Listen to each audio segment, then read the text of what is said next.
एकदा श्री गुरुदेव दत्त आणि त्यांचे भक्त असले होते.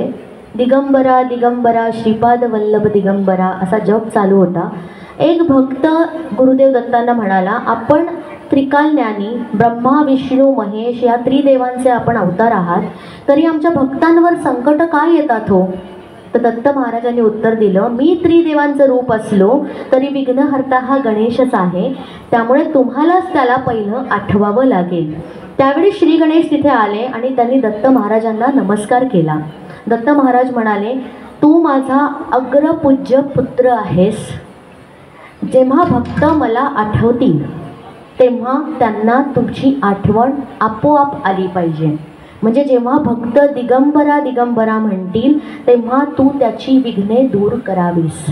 आजही दत्त महाराजांची आराधना श्री गणेशाच्याच वंदनाने सुरू होते. तर आपण एक सुंदरसं गाणं ऐकतोय आता. माझे पुण्य फळा आले, आज मी दत्तगुरु पाहिले.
दत्त